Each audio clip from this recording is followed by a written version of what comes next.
All right, guys, I'm here with Samantha Borgos, the co-founder of Sovereign Self-Defense.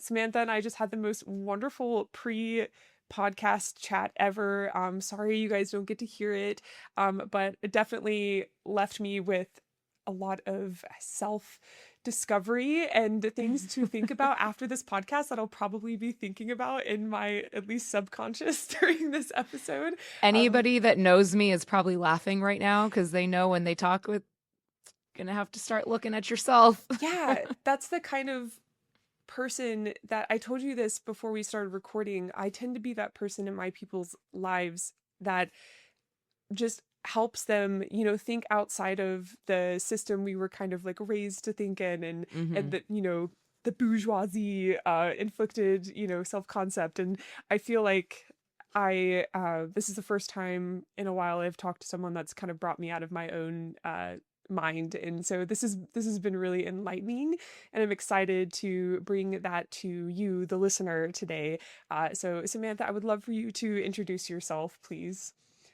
Sure, yeah. My name is obviously Samantha, and I am the co-founder of Sovereign Self-Defense alongside my husband, who is United States Marine, got out of the Marine Corps, and I can get into our story a little bit later, but basically we created Sovereign Self-Defense, which is a pretty large training company here based out of Okeechobee, Florida. And we have a private ranch and a whole experience. People come in and they have an amazing training that is unlike most of anything else that's out there. It's very different because it is where personal protection meets personal development. So we have married the two things and created something called the Warrior Workshop Series, which is what we're very known for in the industry.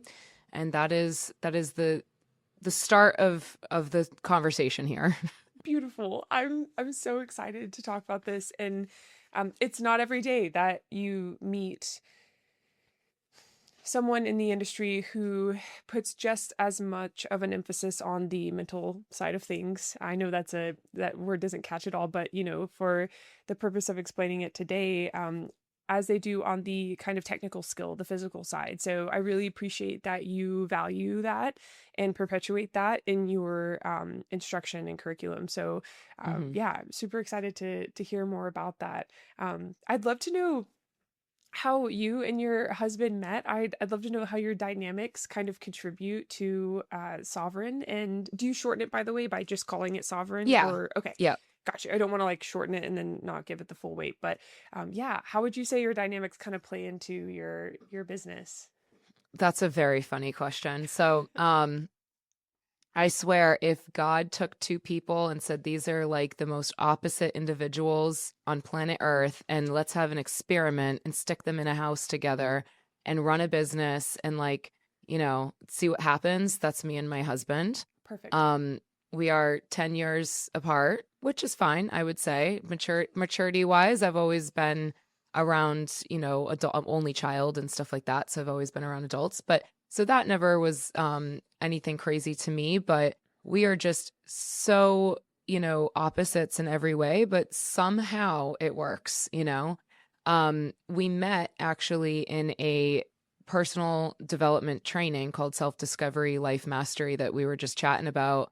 And individual, like I was just there for myself. I really wanted to kind of learn about me right. and how I operate and what's going on in here and how can I make myself the best version and, of myself when I was in my young 20s.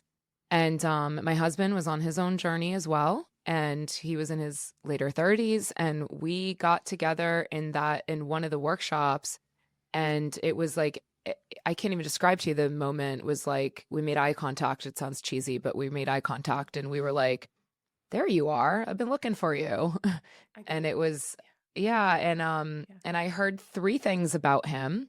I heard that he's a Marine, and I heard that he teaches people how to shoot, and takes people to the range and stuff. And then I heard he's single. So that checked all three boxes for me. Yeah. And I was like, hey, how about you take me to the range? Right, there you go. And I had never touched a gun or, I think maybe once or something like that. But I was living in Miami at the time and had zero self-defense skills whatsoever. Um, and I really started to wake up out of the fog of delusion, being a young 20 something year old living in Miami, Florida. And I always thought, like, whatever, the security guard will take care of it, Mhm. or, whatever. I'm in a gated community, like I just Right. never had much emphasis on my personal safety whatsoever. Um, and a lot of that comes from just growing up like in a very small town in the suburbs of Boston, Massachusetts. Like I just didn't think bad things ever happened to people. Right. So I started to wake up and like say like, I don't really want to roll around on a mat. So let me like learn this gun thing. And so when I heard of Alex, I was already like seeking some sort of training. I just didn't really know what. Right.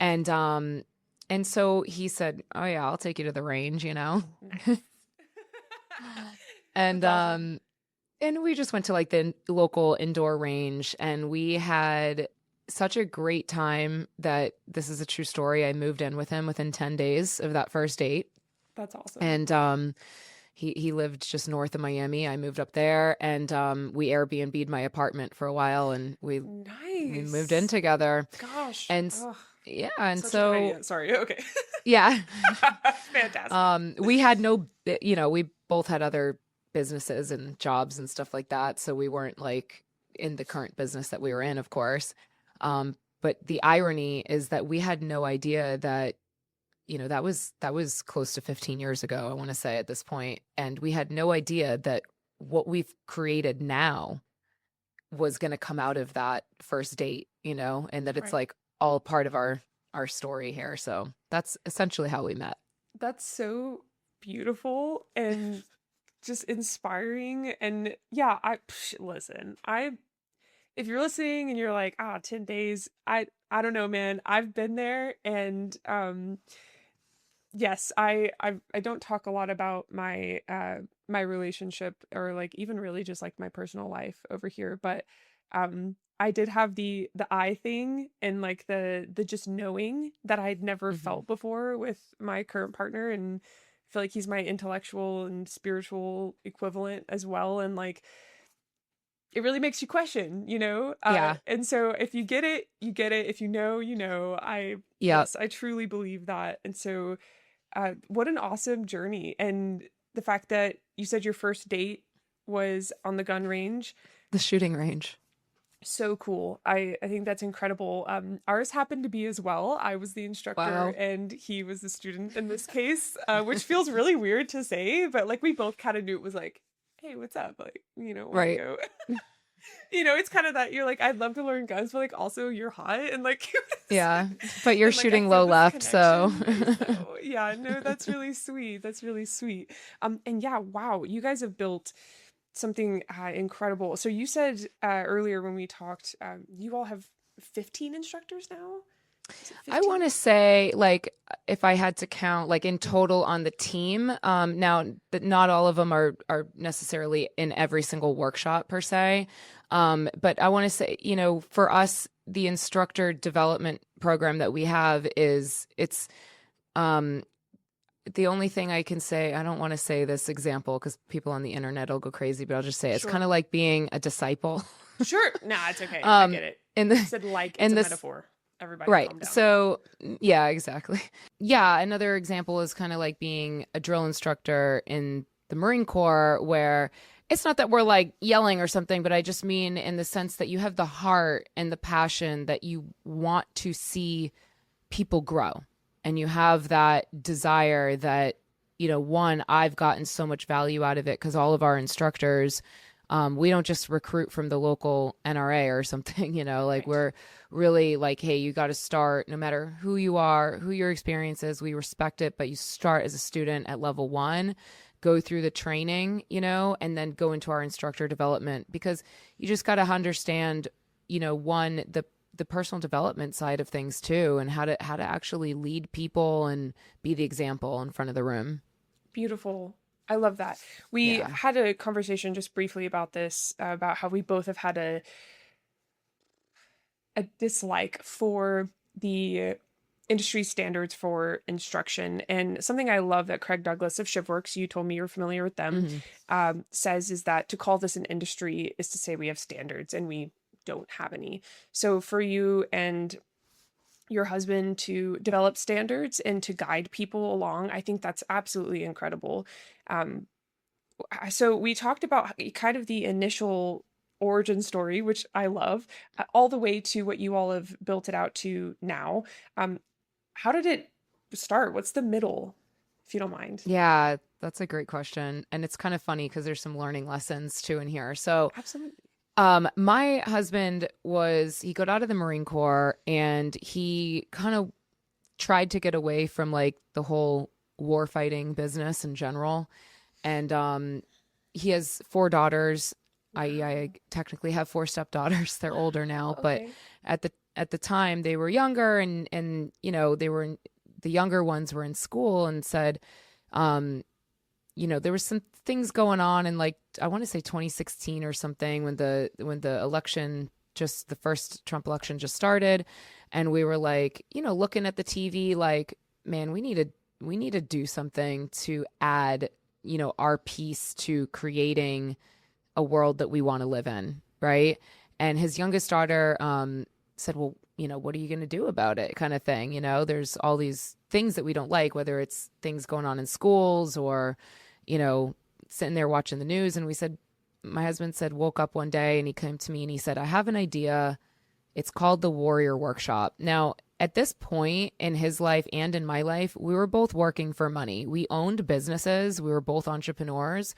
And on paper, you would have looked at my company and said it was successful. And it was great. It served its purpose. I learned a lot about entrepreneurship and whatnot. And he was in a completely different industry and also just working for money. You know what I mean? Yeah. Like, hey, how we gonna make some money and like Right. whatever, right? Yeah. And anyways, he said, look, I've got this idea. It's called the Warrior Workshop, and maybe we'll do it on the weekend or something like that. I was like, all right. And I said, what is it? What's the Warrior Workshop? And he showed me the curriculum. I said, all right, let me get some friends together. And I gathered, I don't know, 5, 6 friends together or something like that, friends and family. And he had a warehouse for his old business. It was like automotive industry. And we literally pushed everything aside and hung up a curtain to cover all the crap and like a paper sign that said Sovereign Self Defense, because we just like made that name up, Love it. opened up the LLC, whatever, right? Yeah. And hung up a paper sign and said, we're going to host these workshops. And I think we charged like, I don't know, $100 maybe or something like that. And anyways, I was student 001, because remember, at the time I had only been going to the indoor range with him. And, I'd done private training with him, but nothing crazy. I wasn't even, not even anything from the holster, just basic grip and stance and stuff like that, Yeah. right? So I had very little, experience whatsoever. And I go to the Warrior Workshop, and me and the 6 or so other people that were there were like, what the hell was that? That was not just shooting guns. That was insane. Like that, like we felt the workshop was 8 a.m. to 5, which still it's the same exact curriculum to this day. And by 5 o'clock, we were like physically, emotionally, spiritually different versions of ourselves in a great way. So much more confident, so much more capable. And it wasn't just the shooting, because some people in the class, and this is still to this day with our training, some people have been shooting for 20 years. They've done all the trainings, they've done, tons of stuff. But what my husband, because going back to how we met in the personal development side of things, what his genius is, and also I should mention like his upbringing, growing up to, heroin addicted parents, homeless several times in his life. The bad guys were his family. Like he Right. grew up like, hey, when I teach you what the bad guy's going to do and train you in threat indicators, it's because I lived with them. I know what's going on. So his whole personal experience and genius like went into this curriculum. And it really changed who we were. So much so that, even somebody that's been sitting in the class, where there was me who barely shot a gun before, to somebody that's been training for 20 years, was like, whoa, when's level 2? And we were like, well, there's no such thing as level 2. Like, there wasn't, like, right now we joke in our training because we have 5 levels. So, we always say, okay, Warrior Workshop level 1, level 2, blah, blah, blah. Well, back then it was just the Warrior Workshop. And everyone in the class said, well, when's level 2? The students made it up. They were like, when's, and me and my husband were like, next weekend? Right. What's everyone doing next weekend? Nice. And everybody, I kid you not, one of the guys, his name's Roland, he's still trains with us to this day. He went around and said, are you going to do it? Are you available next weekend? How about you? How about you? And he got everybody in the class to sign up for the next workshop, which we made up within the week. And then that's how our curriculums kind of like unfolded. Of course, now they're much more professional and whatnot. But oops, I need to silence my phone here 1 second. Take your time. I thought that was on. Sorry. Oh, don't worry about it. Okay. So yeah, so that's how the curriculum started, is because the students got so much experience. And then, long story short, he sold his business. I sold my business, our other 9 to 5 businesses that we were running. And we went all in. We took a huge risk. The company was not financially the most healthy yet, but we just knew, like, we trust ourselves and this is happening. And we both knew that if a business is going to work, it needs our full-time attention on it, both of us, because my skills are on, of course, the marketing and the branding and content creation and stuff like that. And his was on, of course, the expertise and developing instructors and stuff like that. So yeah, we went all in, and I want to say that was maybe 2018 or so. And now it's very successful, I would say, and we're very grateful. And the gratitude part, we always say we're the ones that get the most out of all of it. Kind of what you were sharing before. It's like, I'm the one interviewing the people. I get to hear all these things. And yes. With us, we're learning so much from the students just as much as they learn from us. Absolutely. That's so beautiful. And I totally resonate with the kind of level 2, level 3 enactment. I've learned that, if the skill is there and you have the experience instructing it and living it, then putting it into a curriculum is really not that big of a leap. If you're going from someone who just learned pistol foundations to trying to develop a 3-part course, I mean, you're, I think it's safe to say underqualified and, could be doing a disservice. But I think it's beautiful that you all were almost pushed by your clients in a way, and then you were able, your students, your clients, however you want to articulate that, and then took what you already knew and applied it to, a curriculum that they could consume and then practice. That's so beautiful. That's awesome.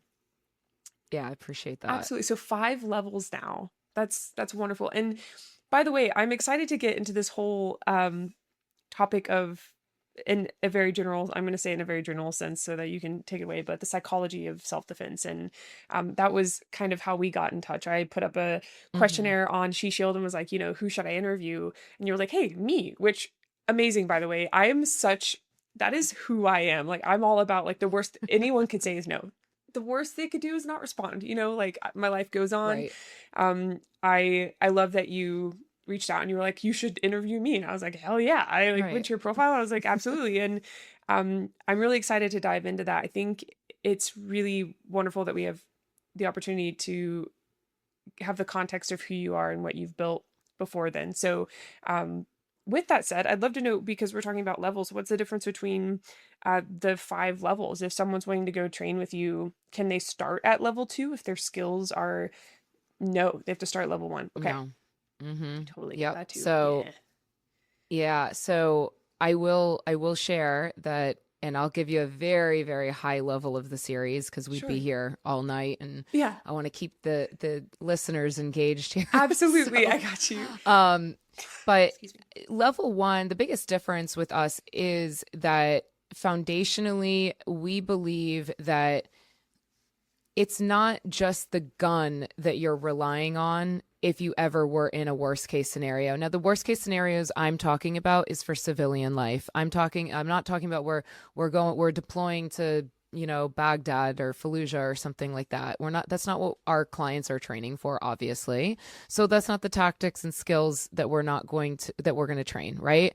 So that being said, if you ever were in like a home invasion, an armed robbery, these worst case scenarios, somebody's trying to throw you in a car, traffic you, that type of stuff, how you show up and respond to that threat is so much more than just, I took a pistol course, I went to the range and I shoot 2,000 rounds every time I go to the range. That stuff really doesn't, I'm not going to say it doesn't matter. Sure, hopefully it comes into play for some people.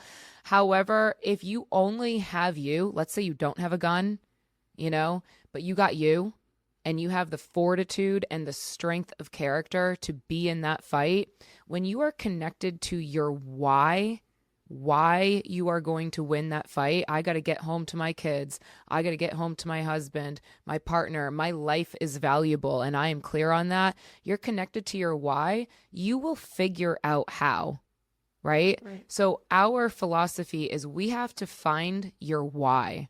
Now, on the surface level, you might say, oh, I'm a mom, or, whatever, I'm a wife or husband or something like that. But we have some techniques that we really get to into our training, that we really connect you to your heart and your why, because it's so far beyond mindset. I know a lot of people and even military and stuff like that are going to say, your mindset, bro. And it's like, look, I'm not going to knock anybody, but it's not your mind that is necessarily going to kick in.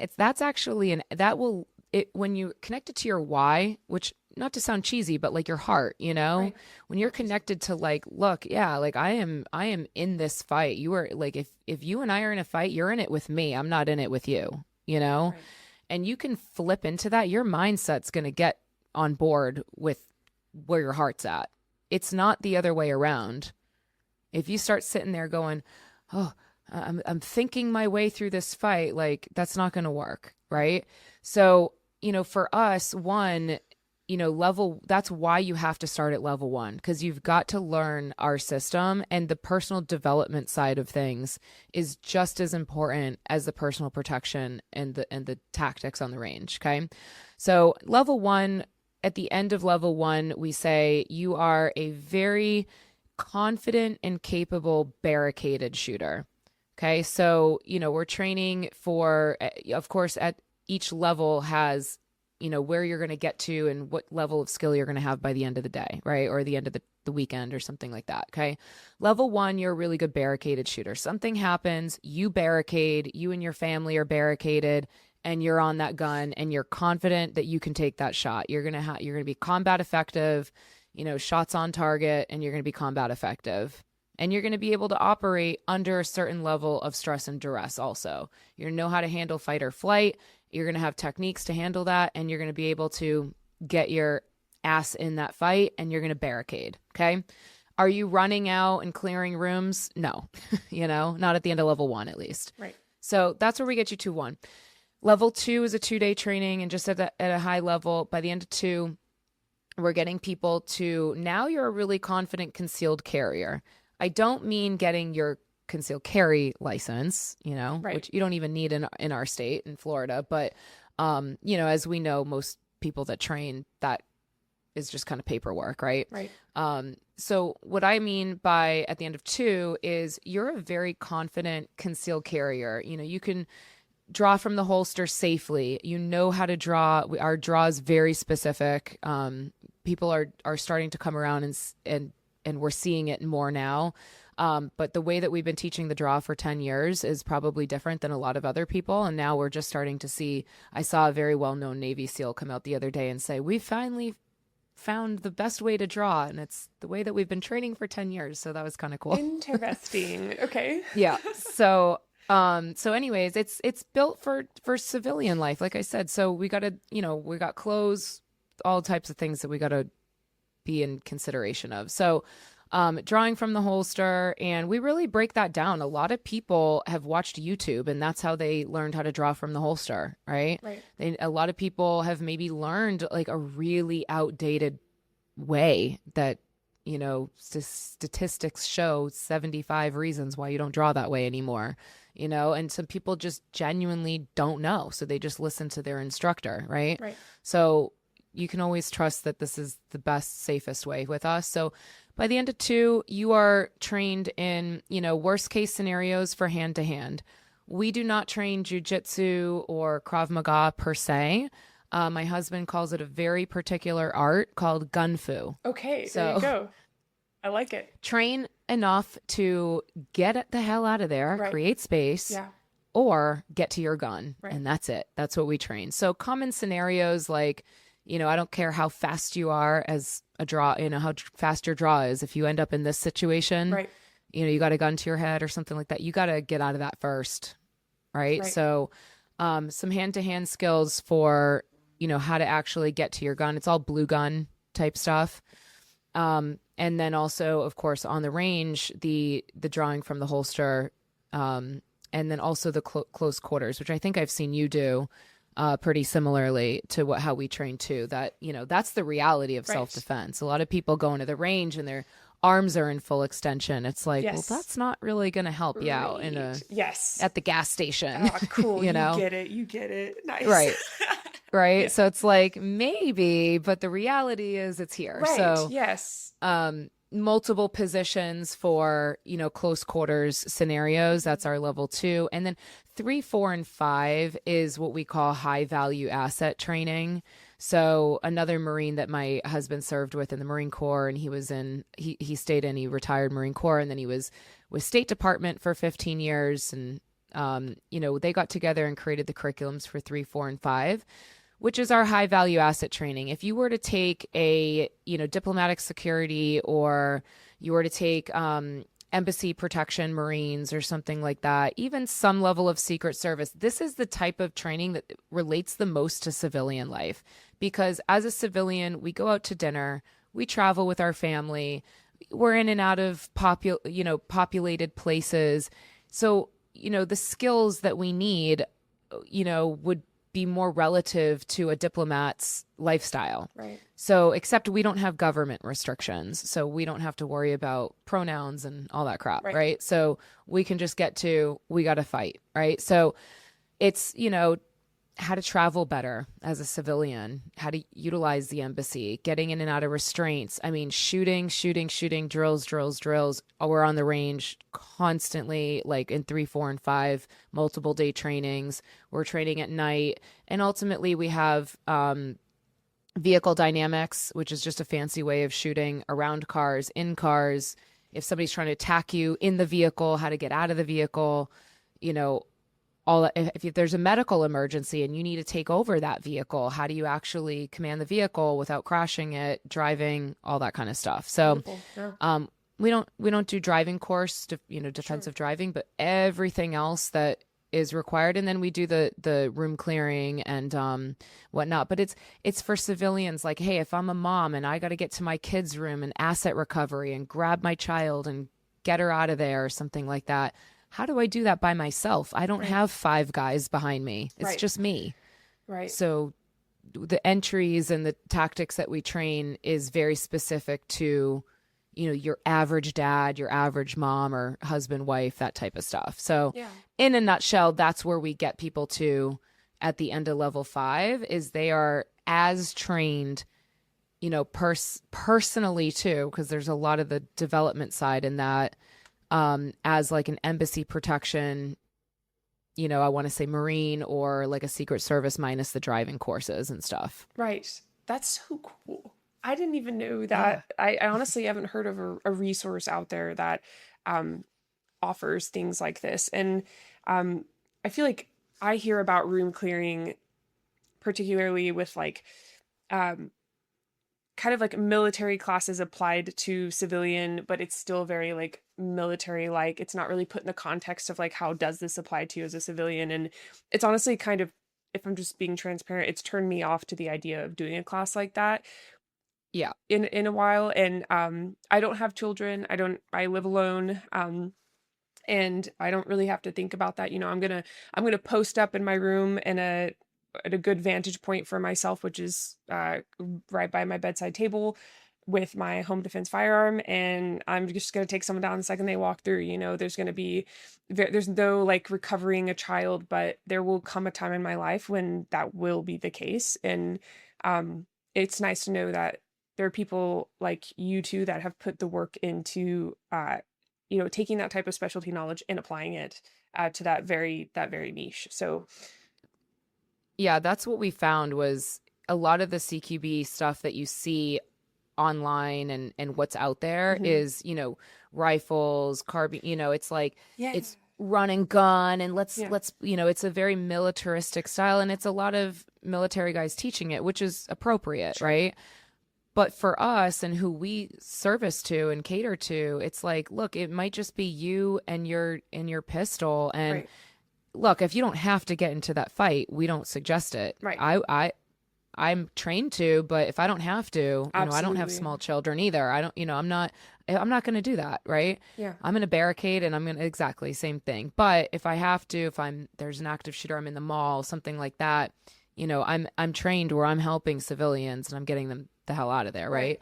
But that's what we train for. And we don't post a lot of our I post some of the vehicle stuff and that type right, of stuff online. I don't post a lot of our level 5 stuff online, and those sure, that are maybe listening to this that have taken our level 5, they know why.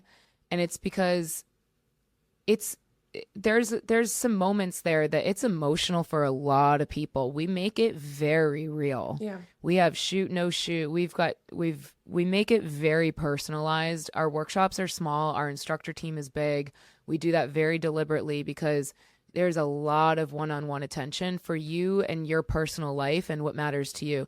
If your most precious one and your why is your dog, then guess what? We're going to make it real, right, and we have ways of doing that. So I don't post that stuff on social media because right, it's just not, so I don't advertise that. I'll talk about it, but we yeah. don't like show pictures of somebody on, I on our street know. scene or You something, just can't nowadays. I even Mm-mm. ECQC, they don't have levels. It's one, right? You just go take ECQC. And when if you're like me, you take it 4 times because you realize how much is in the curriculum that Yeah. is hard to really absorb just through that one class. And I get comments and DMs out the wazoo about how stupid this like particular scenario training is.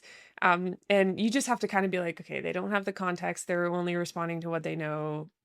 I have enough kind of empathy to not get upset in that situation, but and also like I took that risk when I posted it, but it would be difficult, as the instructor, that's probably something I would try to withhold. I really actually something I did to like help not to tangent too much here, but I posted a vlog of the 3 days of ECQC to give all the context. So now I'm like, haha, you can go watch the vlog. So, but Hmm. it would be really Yeah. hard to take 5 levels and put it all into, it's just, and then you're giving away your curriculum. So it totally makes sense. And for those listening, that might be like, well, why couldn't I, start in level 2, whatever. Um, as an instructor myself, I dislike I do it, but I dislike taking on students who say, I always send a form out to my students and I say, fill this out. I want to know everything about your background before you come. And I've never had the situation where someone's not been trained enough to go to my concealed carry class, that I recommend you have a foundations pistol class for.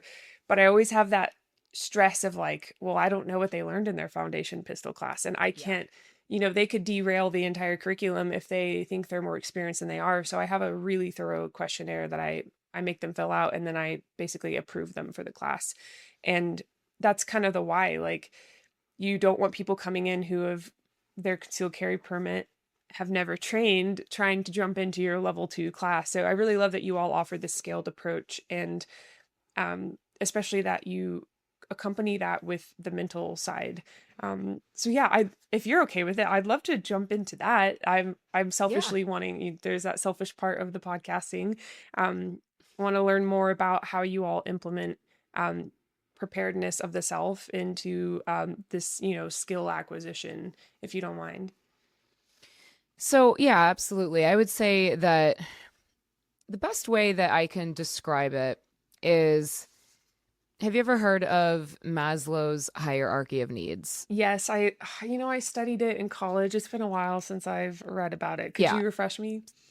I will. So Okay. most people, well, I wouldn't say most. A lot of people have maybe heard of it, probably in like a college Psych 101 class, and saw a picture of it or Right. something, and then forgot all about it.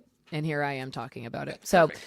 um, so basically, if you envision like a triangle, okay, Hmm.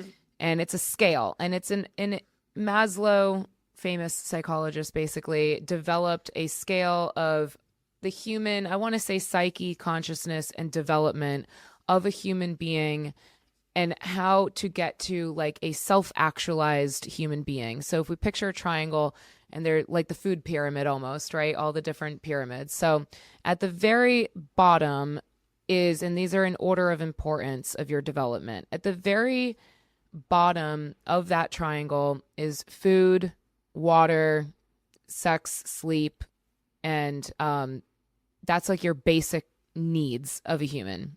Okay. When I say sex, I just mean physical. I don't Yeah, mean like intimacy. sure. Okay.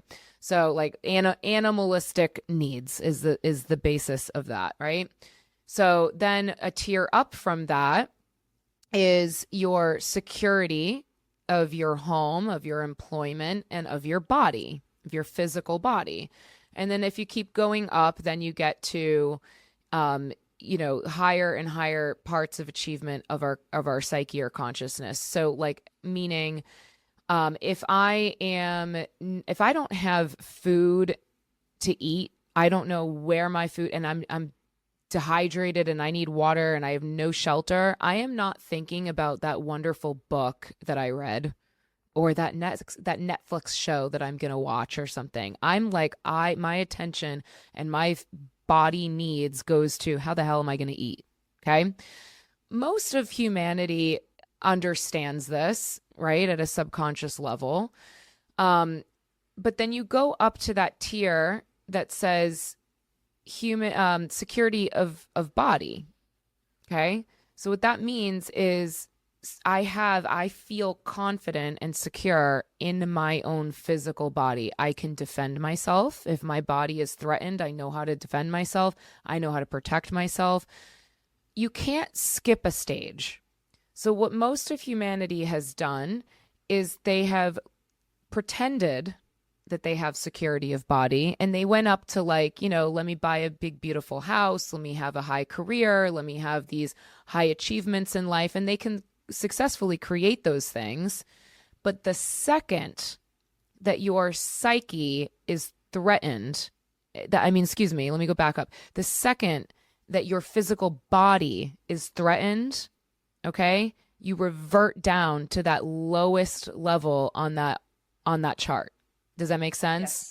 So what we've done is we've put ourselves, and I'm talking about most of the middle class here, and high upper maybe affluence or something like that. Okay, we put ourselves in nice homes, we drive nice cars, we are able to get to work, we're able to have great conversation, we're engaging, we're constantly looking for bigger and better achievements in life, but then we've pretended that we have security of body, and we've outsourced that. Okay.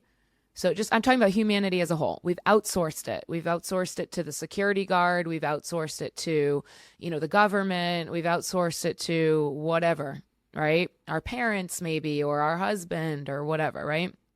So what happened in this great experiment in 2020 was COVID hit, right? And we saw what happens to, it was not, in my opinion, a political thing, because I saw just as many conservatives freak out about, their health being threatened as Democrats. So I'm not even talking about politics. I'm just talking about human beings, right? Right. So when security of body was threatened, all of a sudden, oh my God, what am I going to do? And irrationality kicks in. Irrationality, meaning, let me punch an old lady in Publix for a roll of toilet paper. That's irrational. You don't need to do that, right?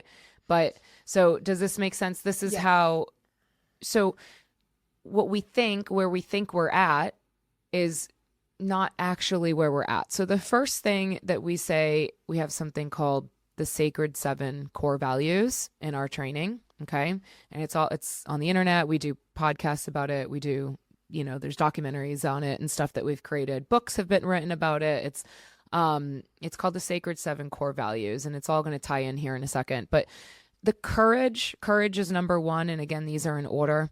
Courage to be honest.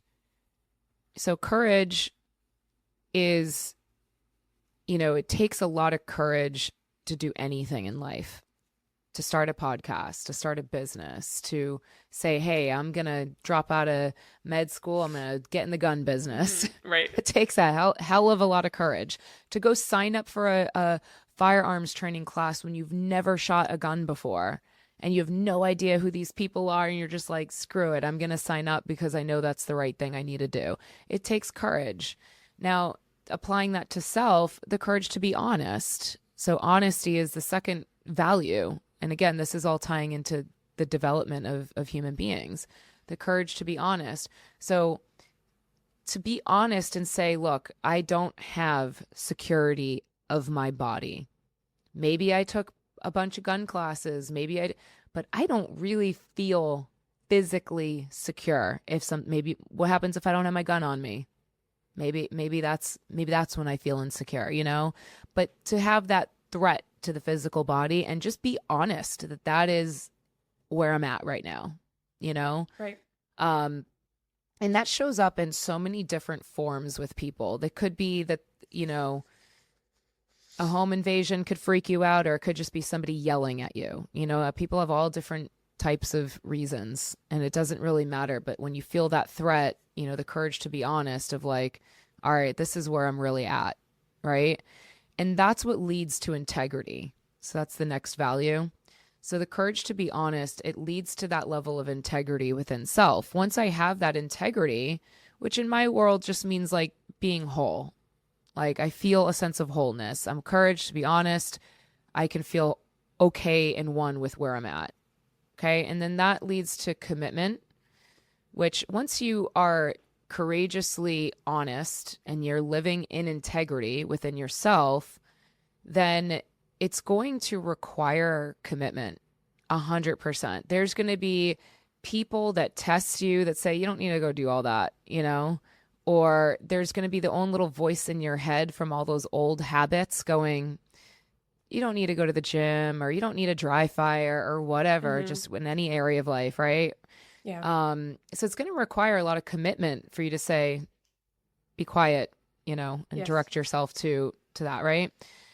So courage, honesty, integrity, commitment. Once you hit commitment and you've developed a level of commitment, meaning nothing's taking you down at this point. This is just how you live. Sure, you hit challenges, but you're more committed than you are not.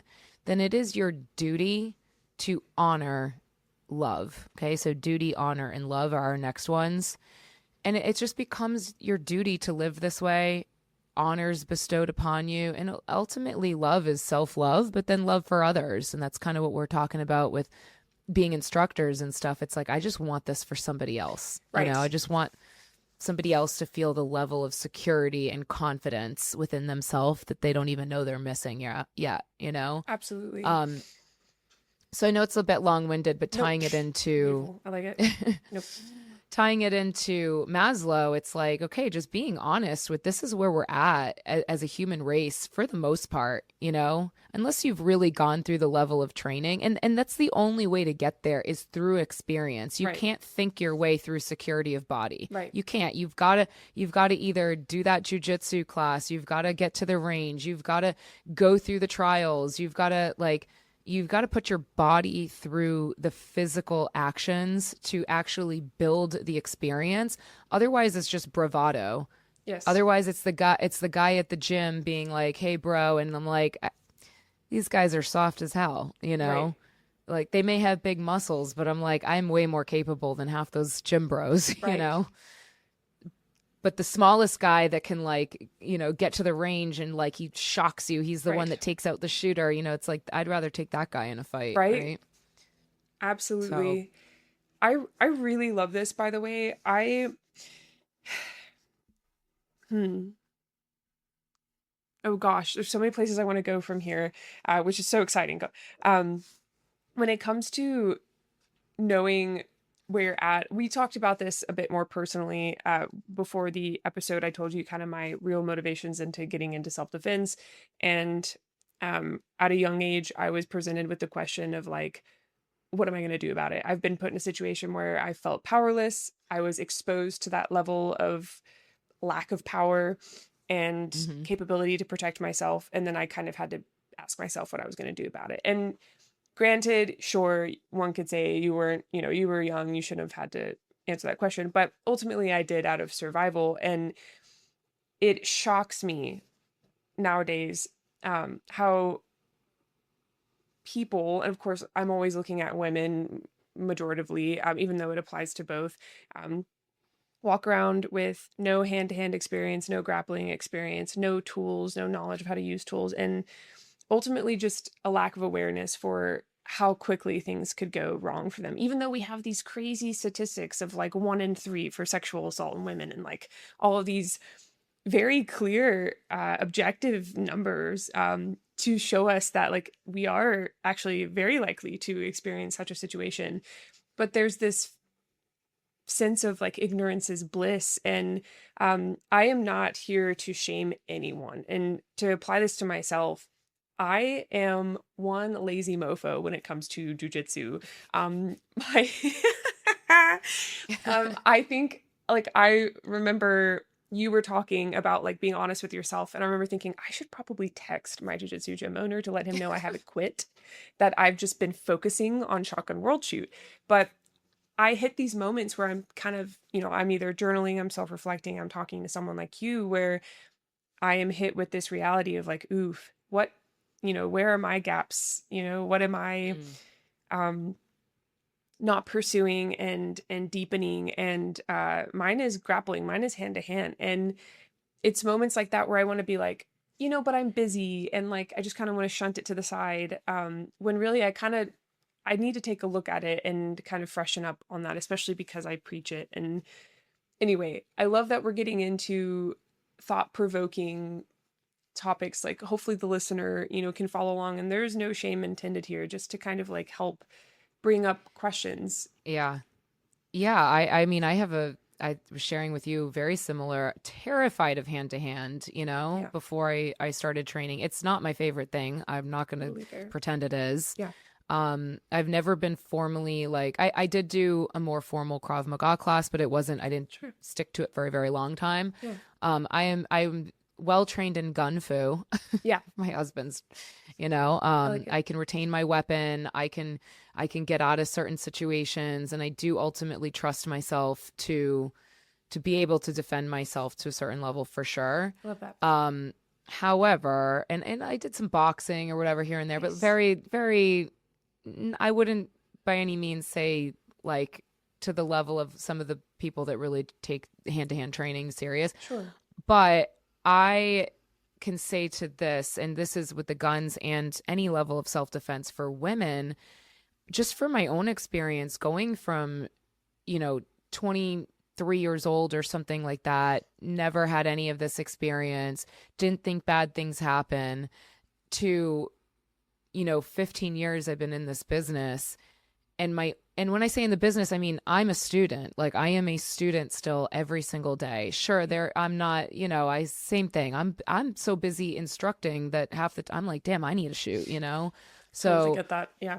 I understand. Me and one of the other guys, we were just my one of our instructors, Justin and him and I were like, all right, we need to like get on the range because we're like we need to shoot, and we're like, I'm good, I can jump in there and instruct, but man, we need to like sharpen up on our own skills because you forget sometimes as an instructor to lead from the front. That's the whole purpose, right? But I like that. It's very I can honest. say like, yeah, but you know the benefits I feel from a woman training.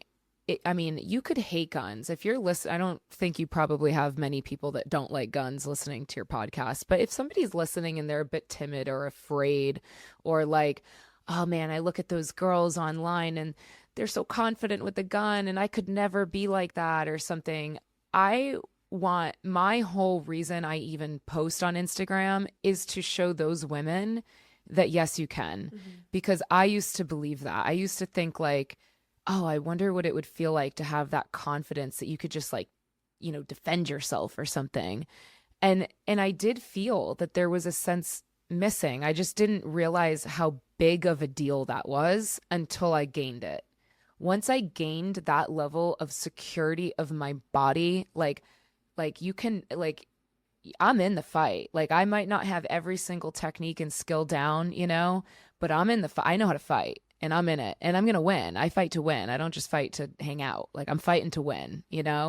So to have that level of confidence, it just get started. You just start with that level 1 training, or you find that a really good instructor that you look up to and that you admire, and they have the skills and the confidence that you want, and you hire them and you start training. And I think a lot of the misconceptions that people have is that, one, you have to be like a butchy looking woman to like guns. No, Right. you can be feminine. You can have your nails done. I don't have mine done right now, That's but you okay. can have your nails Yeah. done. You can like all the things, the Right. pretty things, and you can still carry, Right. and no one's going to know. Nobody, and then, yeah, it's just, you just got to make the decision. Once you make the decision, like I'm doing this, like the actions are going to follow. Absolutely. I like that a lot. Yeah, we talked about this a little bit before the podcast episode. I really tried to lead with uh, femininity and modesty, and then also like guns and fighting and all of those things. Yeah. And something I've never actually, you've encouraged me to open up about this out of honesty.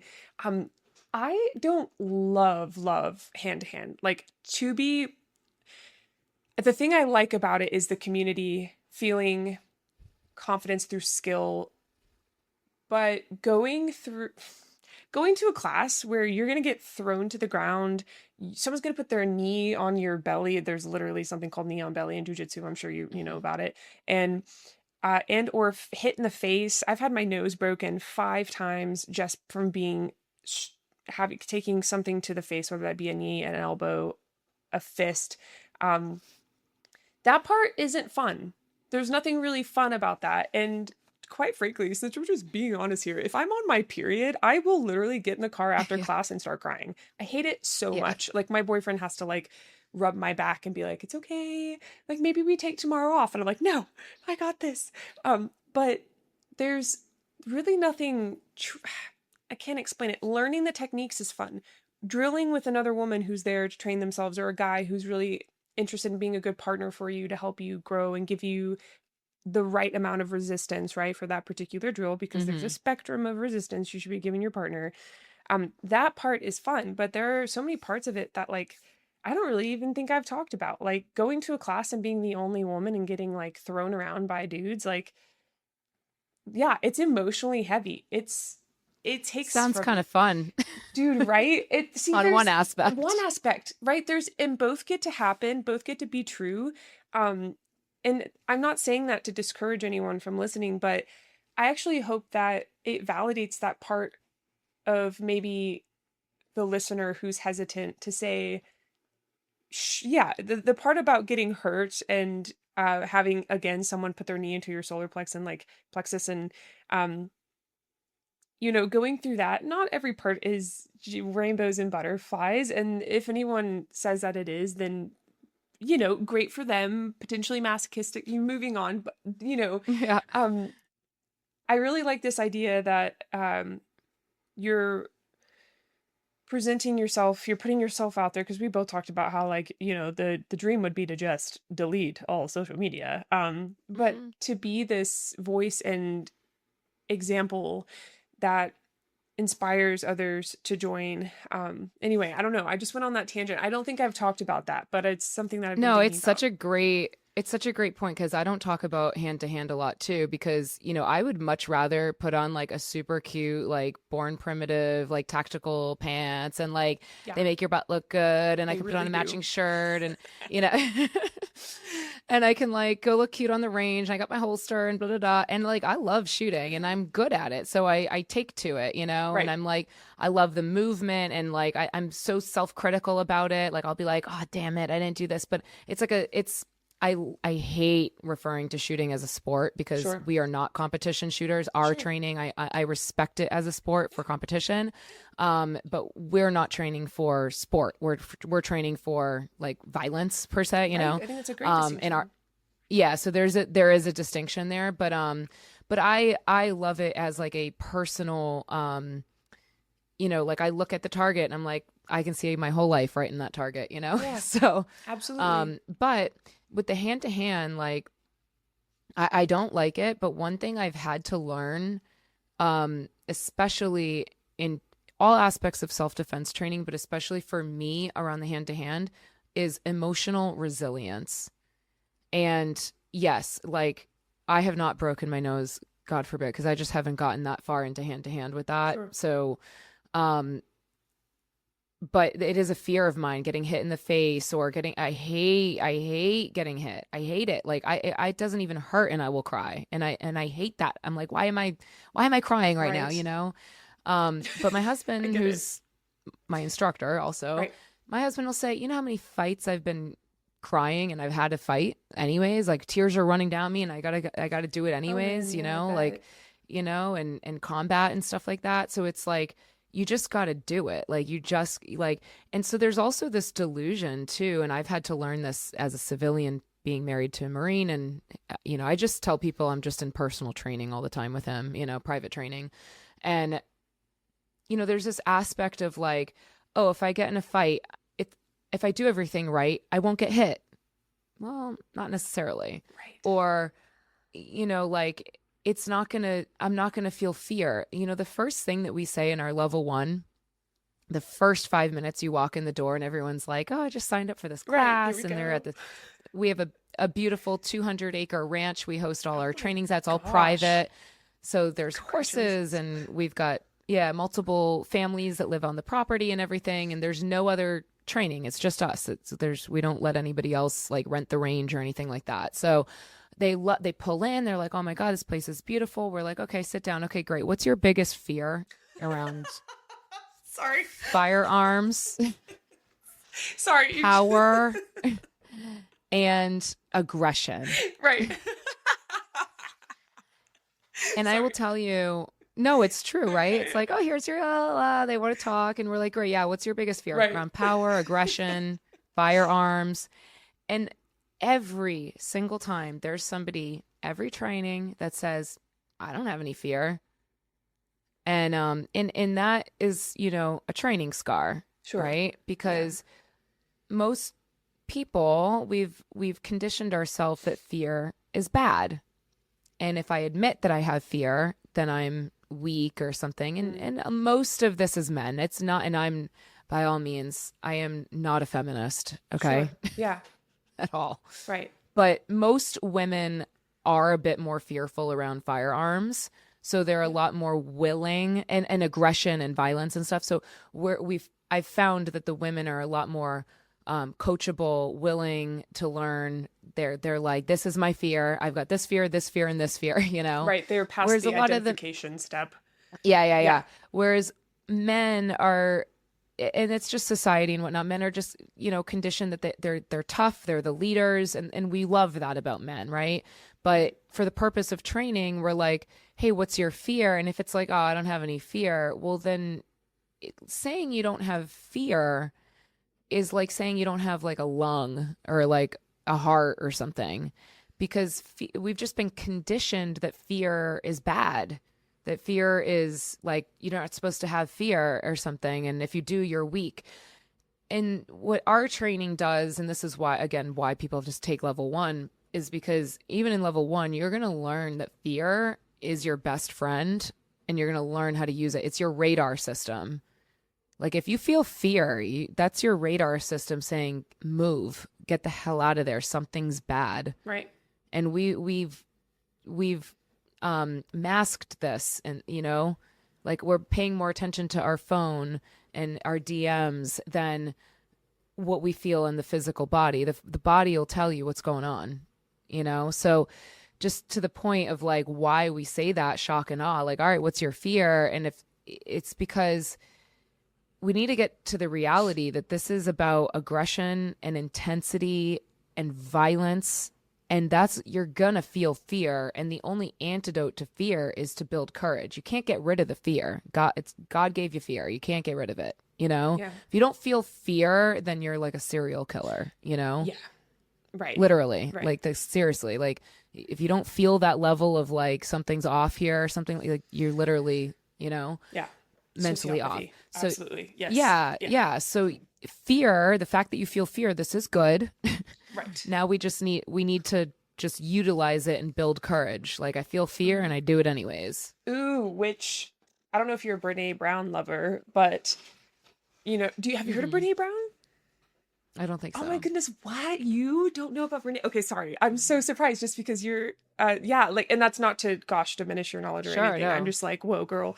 I gotta put you on her because she quantified. I might know if I courage. see the face. Oh, Yeah, really? okay, so she, just a little quick aside to further your point, Brene Brown, and her upbringing, she was brought up by, a pretty tough father, and she always wanted to kind of avoid feelings of vulnerability. So she literally went to school, got her doctorate, and centered her research around quantifying vulnerability to avoid it, to call it out, to say that there's a way to diminish it, objectively, to like diminish this like human side of it, because she kind of was in this like avoidant place in her life. And this is a very like you got to go watch her Netflix paraphrasing special. And yes, this is a very paraphrase, like kind of even through my interpretation as well, as we do. But she found that the let me make sure I take a second to say this correctly. The only way to vulnerability is through courage. That to be courageous is to be vulnerable at the same time. And she found that these two variables, of course, this is through qualitative research collection, right? People kind of giving their subjective experience and then taking just a ton of data points, having a large data pool to pull from, and finding this not just correlational, but causational relationship between through vulnerability and courage. And so that's to say, like, these people that are willing to admit fear and move through fear, they are the courageous of all of us. So I agree. Yeah, gosh, that's just oof, man. Anyway, it's exactly why courage is our number one in the Sacred Seven core values, because without it, a lot of people say, because it's courage, honesty, integrity, commitment, duty, honor, love. Okay.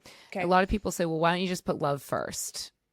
And it's like, well, without the first six, okay, is it really love?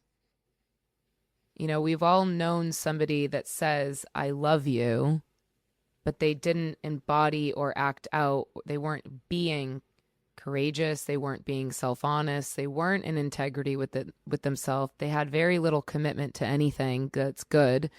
They weren't a dutiful person, Yeah. and they weren't honorable. Maybe they said they were honorable, but they weren't honorable. And so therefore, it's like what we see is the first six is a roadmap and a pathway to even get to love. It's like in this sense, love is a verb. It's an action. Mm-hmm. It's a, hey, you don't have to question if I love you, because I'm on the first six. I'm on it, Right. and it's a journey. It's a journey. It's not about perfection, but it's a journey. So if you're good roadmap of like, okay, if I'm self-honest with myself, I can be honest with you. I can't be honest with you if I'm not honest with me. It's just, that's not the way universal law works. Right. So I have to the degree of which I can be honest within myself is the degree of which I can be honest or courageous or any of the others with another. So to your point, and what I think of what I hear she's making is that exact, like, vulnerability and courage do go hand in hand. Right. And that's like the lion's heart, right? Right. Like, it's like everybody, people say like intensity or something, or aggression. That's what I was going to say, aggression. Because this word, these feminists and whatnot, and I'm all for, like, I love women and supporting women and stuff like that. But Sure. I'm also like, if you really interview great women, like an Ivanka Trump or like great successful business women or something, a lot of them will tell you that they had male role models. They had good men in their life and it could be somebody that they didn't know, but they admired, and they learned reverence for men. Right. That's the type of, like, feminism I believe in, is that we're both equal value, just have different roles. But that being said, it's like, I believe that, it really does come down to the level of honesty that I can have within myself, is the role that I can play for others. Otherwise, I'm just faking it. Absolutely. Absolutely. And that applies to, like, being an instructor so much. I mean, big time. Oh my God. When I started instructing, I joke, but I don't at the same time, that, I had no business teaching. I think for a year and a half I started, before I, like, took on apprenticeships and, like, started instructing under other more experienced instructors. I remember reflecting and thinking, shit, like, I got to go back and I got to pay those people back. I got to apologize. I got to do this whole thing. And I get it. Like, I have grace for myself, but firearms instruction and teaching someone their foundation to self-defense and their understanding of it as a whole, right? Not just shooting a gun and presenting out to full presentation, but everything from verbal de-escalation to how to move around an unknown to non-lethals and, a spectrum of lethal force, all the way to retention shooting. And gosh, I mean, there's so much to it. And I think before I had that full picture, I went ahead and just started teaching because I wanted to do good. I had good intentions, right? Like, there's no maliciousness there. It wasn't even like my moneymaker. I just wanted to start teaching. And man, it took me a while to reflect and be like, crap, and I felt some shame there, and I felt, some regret and everything. But ultimately, in order to be honest with myself, I had to start with the vulnerability that comes with that. And yeah, I can say that confidently now. And I have people reach out and they're like, I want to start teaching. Should I get NRA or USCCA? And I'm like, cool, let's ask a different question, right? The question is not the right question. Those certifications are necessary to maybe teach at some ranges around you, if they're outdated. But let's talk about you as a person and, like, your background, and let's start there, and who have you learned under. So anyway. I completely agree. I say that I'm like the reluctant firearms instructor because I did not have the intention at all of being online, on the firing line with our students whatsoever. I was on the business side, the marketing, the branding, and I love it. And then I went through all the trainings myself multiple times, going through. And then on the team side, I was doing things like, hanging targets, coolers, RSO stuff, whatever, And then just out of necessity, before we had even a team and stuff, I went online because one day we were short an instructor, and my husband's like, all right, you're get online. And I was like, I don't want to go online. Like, I'm not an instructor, And he's like, you're just as good as anybody. Like, you're better than you think. Like, just get online. And I knew all the range commands. I knew how to support people. The thing with at least my experience instructing, like, there's some people that are I'm talking about like level 1s and 2s and stuff. They're so nervous. They're shaking. They're like, they barely even know like anything. They don't even know the mechanics yet, and they're just like, oh my God, they really do believe, like, I mean, and it's true. That is accurate. It is a life or death scenario. Okay. I'm not going to say it's not. Many bad things can happen, and it's permanent if you make a bad decision, right. Right. If you screw up your golf swing, not that big of a deal, right. You screw up over here, it's a big deal. So but that's on us as an instructor to make sure that that never happens. But I go online and I remember the first couple times I was like, oh my God, like I have to be so present with myself. I cannot be spun up in my head. I cannot be thinking about anything else except for what is going on right in front of me because, this is with us, it's a maybe a dynamic environment and this person's shaken like a leaf. And I've had to learn that when I have somebody that's very nervous like that, I have to be their strength in that moment. I have to let them know, like, this is a safe environment. You're in my space and nothing's bad. I am not going to allow anything bad to happen. It's like if a child is like scared or something like that, Right. it's like the parent's job is like, you're safe here. I got you. Right.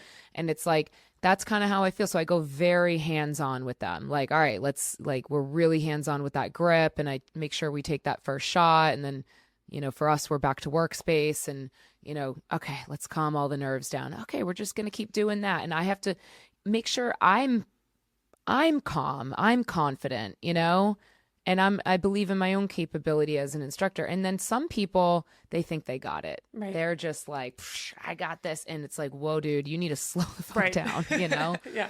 You don't got it yet. Yeah. Okay. Your finger is all up on that trigger and Right. I need it off, Yes.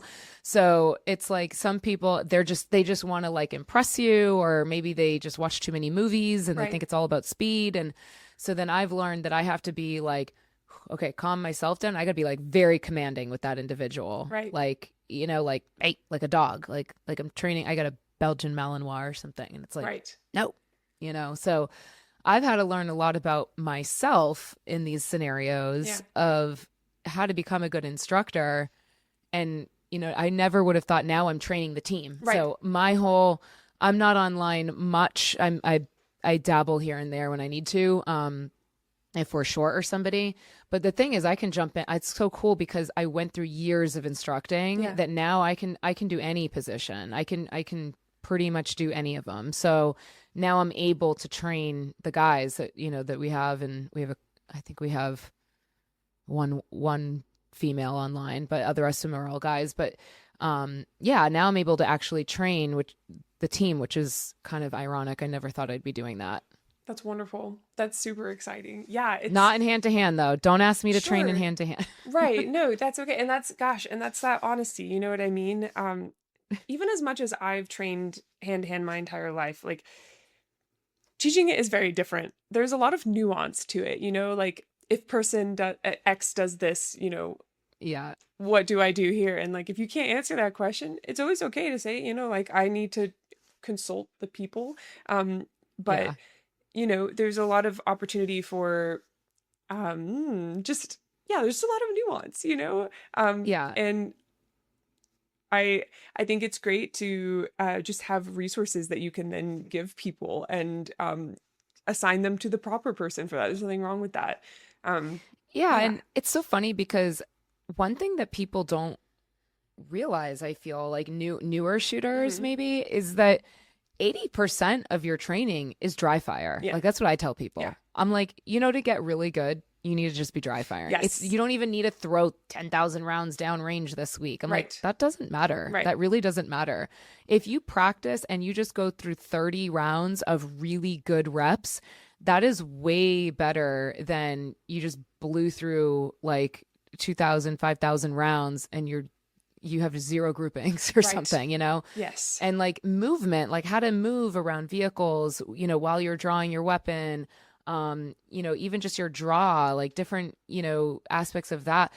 80% of this is dry fire at home. Right. So I always tell people, like, if you want to get your wife, to love guns or something like that, it's like, don't take her to the range. Sure. Number one, do not take her to the indoor range. I have so many women come to us like, I was freaked out. I went to the range, and it's because they're just not going with the right person or something Right. like that to teach them or tell Right. them like, hey, this is what's going to go on. I'm like, you can learn the mechanics of the firearm, and the way that I describe it, and I don't care, anybody can use this, is like, if you have a car And you could kill somebody in your car. Okay. It's Right. a vehicle.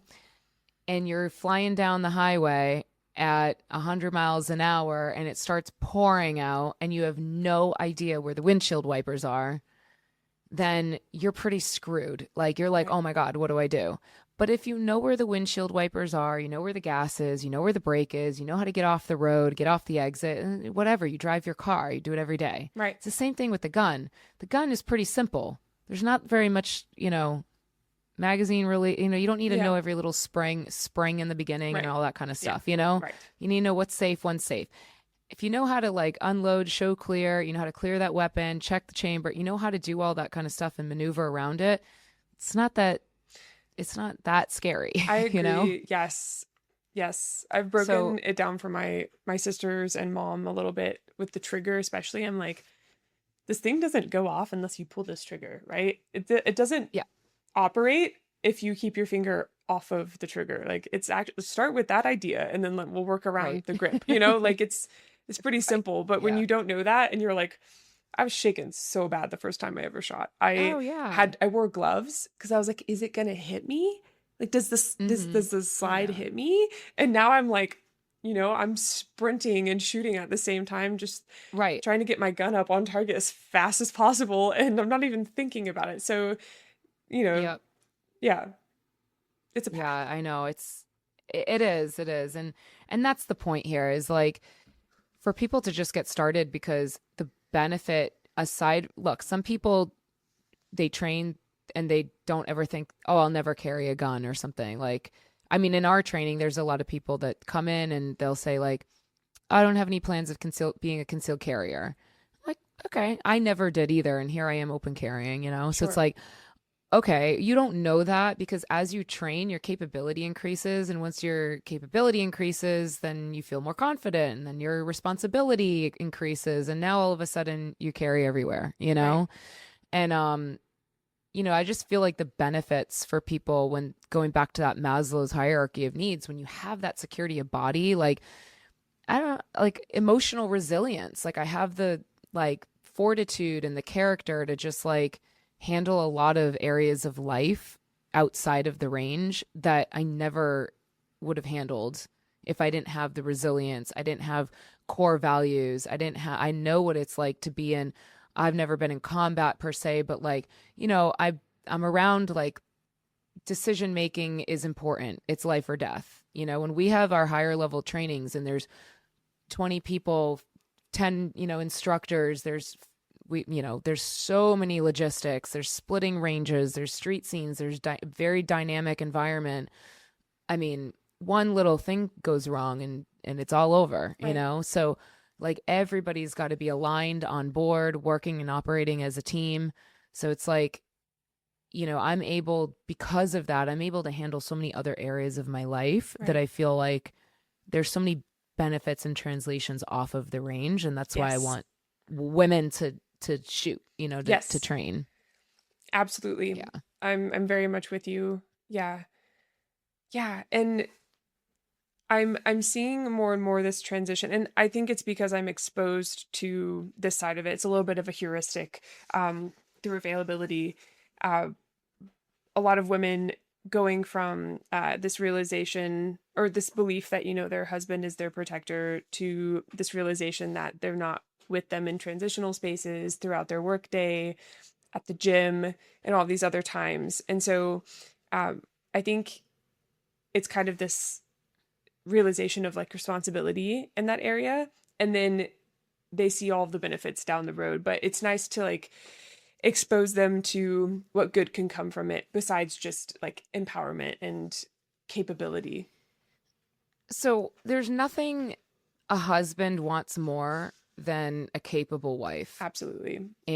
and an asset on the team. And there's nothing that a man or a husband wants more than to know when he has to travel for work or for pleasure or whatever, he's not home, that if something were to happen, you're okay. Yeah. That you're not like completely incapable and hysterical. Yeah. That's the last thing he wants. He will be a better man for you and your family if that's your choice. If he can go travel or go to work or whatever, and he knows like my wife's good. Right. If he has to worry, and he's always going to be worrying about you, he's your man, he's your Sure. husband, whatever. Mm-hmm. But if you know, his attention's going to be on you and he knows he's the leader and whatever, right? But like if he knows like, okay, I can go away and like she's got this. She's all right. You know, she knows how to load that thing. She can get it. Like I feel bad for the guy that breaks into the house and has to deal with my wife, Right. you know? He feels better and he's able to then take on bigger territories and domains as a man, you Right. know? And that's been my journey. Like my husband knows like I'm good. Like of course he's the lead. If something happens, like I'm behind him and I'm checking his six or something. Right. Like I'm not, you know, but so he's of course the lead in our family, but I'm not incapable. I'm an asset to our team. I'm not a liability. I love that. So I feel like, hey, can you be an asset to your man as a team? And does it mean you got to run and gun and you know, you only go to the level of training that you have the desire to, but if you have guns in your house, learn them, learn what's safe, what's unsafe, you know, and understand how that thing works. And if something happens, I mean, I would say train to the point where you're an asset, not a liability for him. Absolutely. I love that. Yeah, that makes so much sense. Yeah, I've always I've been in a few relationships, and I've always been told by my partner that they appreciate how capable I am. That's like it's a recurring compliment. I'm always like, yeah, I get it. Like, you don't have to worry about me. Like, I've got this, and I've also got you. Like, if we're, if we're in public, like, I got you. It's a whole nother story. Men should be training too, you know? Yes. Oh, yeah. Yeah. Yes. And you might be the one, if you're a female listening, you might be the one to expose them to that. I exposed my partner, and he dry fires alongside me now. Like, he'll be like, hey, like, do you mind if I join you? And I'm like, yes, of course you can join me. Like, Right. It's fantastic. And you can build with your partner, and there's nothing more fun than a range date and like maybe some training, maybe just some fun, there's some really cool aspects to that dynamic that can be explored other than just like, oh no, I need to learn to shoot now. Oh, totally. Yeah. In our level 4, we do, level 4 is where we focus in our training mostly on team training and movement and stuff like that. Mm-hmm. So you learn it as an individual in 3. And then when you get to level 4, you start training as a team. Now, that doesn't mean you have to have a husband or wife or something with you. Sure. And you could live alone and be single. It doesn't matter. But the team meaning, like, let's say you have somebody that you need to move, an asset, something like that. Yeah.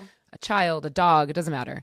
But the couples that do it together, it is fascinating because the team communications. So we train comms, you know. Okay, So yeah. like if you need you're moving on me, and it is fascinating to see what comes out That's on the awesome. couples. Same thing with active shooter training. In level 3, we train active shooter training, and everybody, I don't know how, I'm sure you've done a fair level of active shooter training, but a good amount of people. No, okay. Actually. So, oh, awesome. So we'll have to change that. Yeah, right? Yeah, this is perfect.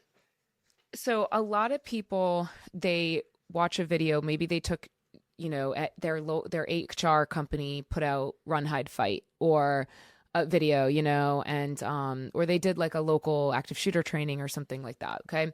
And again, just like the firearms industry, like some are better than others, right? Most active shooter training is terrible. It's just not going to build the reality of the scenario. So,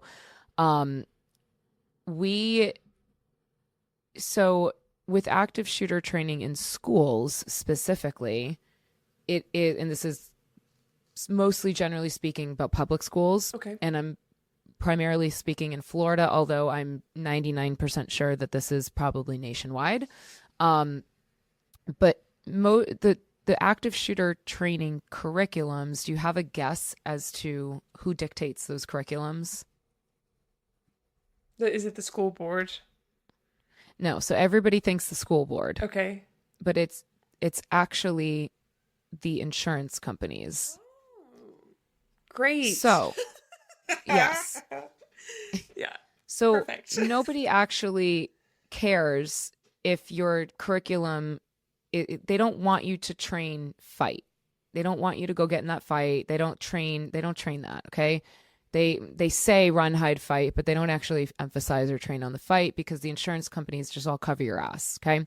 So many, many years ago, we found this out. And so we actually, it's one of the reasons we started our business, but we started getting into the schools, and private schools were giving us the thumbs up. We could train most private schools and stuff like that. Public schools, we started getting yeses at the school board level. Parents all wanted it. Yes, yes, yes. Now, mind you, we lived 10 minutes from the Stoneham Douglas Parkland shooting. So that's all, that was all very fresh and new. Sure. My husband's daughters went to school down the street. It was like very, like kind of, we were, as a Florida family, we were all very close to that at that time. And so we were like, all right, let's get into these schools and start giving them the proper, train these teachers and all that kind of stuff. And everybody wanted it. For the most part, everybody wanted it. Teachers wanted it, school boards, blah, blah, blah. And then it got declined every single time. And we were like, why is it getting declined? Like, we're just trying to donate our time. We're not trying to charge anybody, make any money, And we found out it's getting declined at the insurance level. Oh, well, your curriculum's teaching these people how to actually like defend themselves. No. Like, God forbid. no. Yeah. Right. That's insane. So, I didn't know this. Yeah. Gosh. So if you follow me online, like right now we're in gala season. We host once a year, a gala. It's called It used to be called Keep America Armed, but I have found out corporate sponsors don't like Keep America Armed. So got it. Yes. I've had to rebrand it this year to the Patriotic Gala. There you go. Which it's actually this year we're sponsored by Sig Sauer. So there you go. I think they like Keep America Armed. But anyways, what we do every year is we actually do a big fundraiser for creating scholarships for teachers to be properly trained. One, we put them through our entire series at no cost to them. We fundraise with all their ammo, everything's covered. And then we do a huge active shooter training really in depth for them. And if allowed, we'll even go to the school itself and we'll run drills in their actual classroom. So we do a whole nomination for teachers. So if anybody's listening, I'll send you the link. People can nominate a teacher, or you can nominate yourself if you're a teacher. And they get scholarships to go through our entire training program because when we found this is like our way of giving back because with active shooter training, this was the whole point around the couples.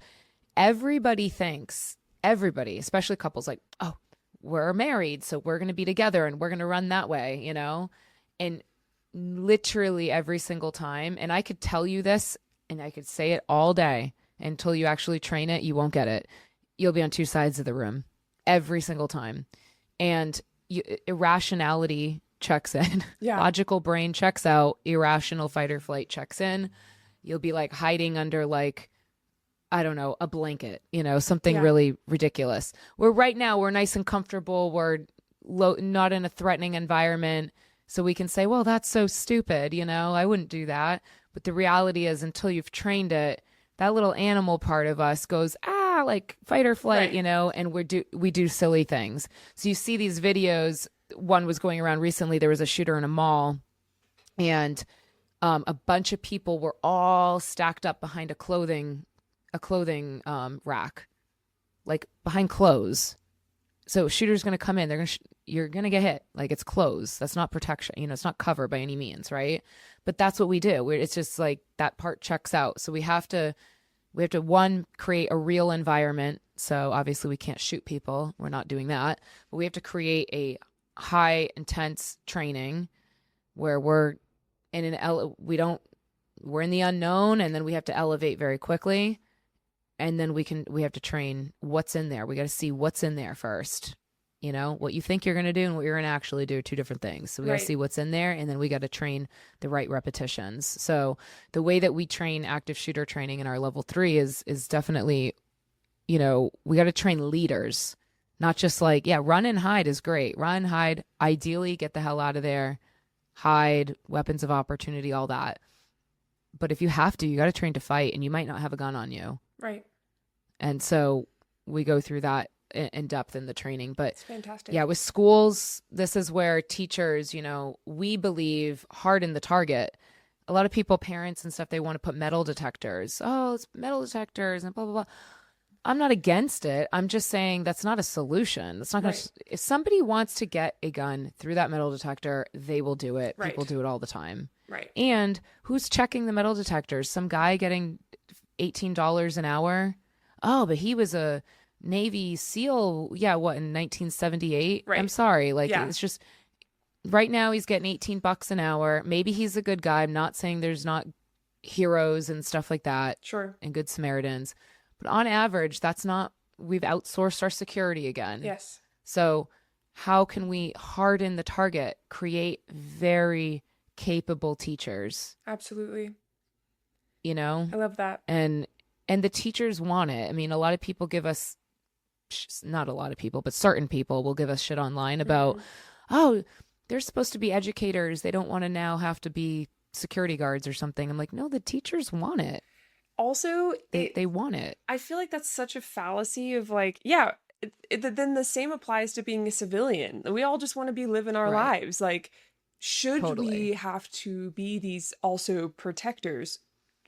No, but that's also not the reality. Like, we get the opportunity to provide protection for ourselves and the people we love. Like, it's all about framework, and it's all like, in my opinion, it's a very ignorant approach to self-protection and seeking knowledge and skill and training. Like, it's just a very like, you really just don't want to be hit with the reality of life, and you're trying to pull other people into the ignorance with you. And that maybe that's like an extreme view, but I don't know. Like, I also can't put myself directly in the shoes of teachers, but it's the same mentality. And I've had that conversation. I think I don't it's I won't say who it was, but it was a close female friend of mine, and she was kind of like, I just shouldn't have to do that. I'm like, I completely agree. You shouldn't have to. But like, one in three of us be getting sexually assaulted. So like, Yeah, it's one of it's those just things. welcome to the facts. These are the Right. reality. It's whether we like it or don't. It's and look, I think General Mattis had a quote or something like that, something like you know, love everybody, believe in their best, but have a plan to kill everyone. Yeah. I It's think like, that's great. I haven't heard that, but you know, that's fantastic. Yeah. I'm paraphrasing, but it was something like Sure. that, right? It was like, hey, look, I believe in your best. I live my life. I don't plan on anything bad happening, but if something does, I'm well prepared, you Right. know? So, and it really does become a lifestyle and a way of life. And it's not fear driven. That's what we always say too, is like, you know, it's not like, oh my God, you got to sit with your back against the wall everywhere you Right. go and you have to look for the exits. Okay, sure. I'm going to be aware of my surroundings, and I'm going to pick the most advantageous position to sit in if it's available. But if it's not, I'm still going to go out to that restaurant. Right. I'm still going to, I'm We're still gonna going eat to live dinner. my life. Yeah. Yeah, because just being situationally aware is not paranoia. It's Right. actually quite the opposite, Yeah. you know? Gives you the opportunity to be present. Aha, full circle here. Yeah, Yeah, exactly. absolutely. Yeah, the other day my guy and I went out to eat, and he was like, do you want to switch spots? Because it wasn't the most comfortable seat of the two. And I was like, no, thanks. Like, I really want to be able to see the room. And it's not to like sit there and scan. It's to just have Hmm. the vantage point and the capability to look around, so that I can relax. Like, it's quite the opposite. So Sure. yeah, but it's funny how that works, right? A lot of people think being prepared is being paranoid, and it's the opposite. Like, I'm way more paranoid when I don't feel prepared. Like, Yeah, it's true. it's kind of interesting. Yeah, Hmm. Yeah, absolutely. it really is. There is a settlement and at ease, when it's like, okay, I got it, Yeah, 1000%. I understand, you know? Yeah, Yeah, I totally agree. yeah, Yep. absolutely. Do you get a lot of people that travel to train with you, or do you mostly get local and students?